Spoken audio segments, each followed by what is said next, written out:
अमरावती येथील जवाहर गेट हे इतिहासकालीन असून त्याच्यामध्ये असलेल्या भागामध्ये श्री हनुमानजींचे मंदिर आहे। हे हनुमानजींचे मंदिर अंबानगरीत गढीचा मारुती या नावाने प्रसिद्ध आहे।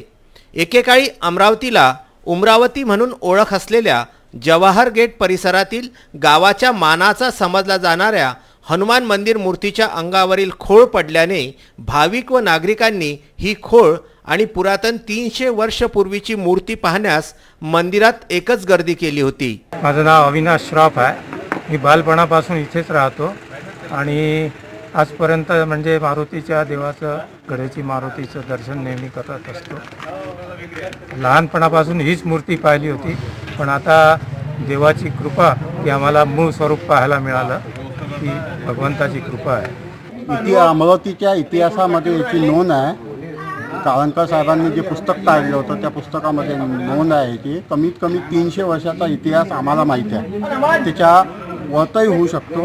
300 वर्षापासून आम्ही या मंदिरात ते पाहत आहे।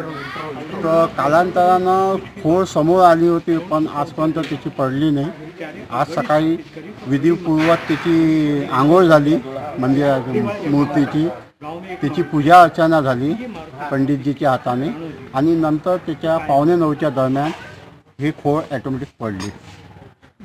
तर जसा याचा आवाज झाला सगळे परिसरातले लोक एकत्र झाले आणि त्यांनी हे खोळ पाहण्यास सुरुवात झाली। त्याप्रमाणे इथे गर्दी होत आहे। आता स्थानीय खरकाडीपुरा येथील 300 वर्ष पूर्वीच्या हनुमान मंदिराचा जीर्णोद्धार सुरू आहे।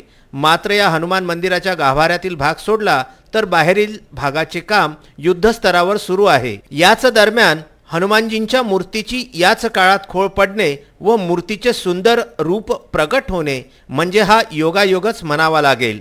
व्हीसीएन ब्युरो, अमरावती।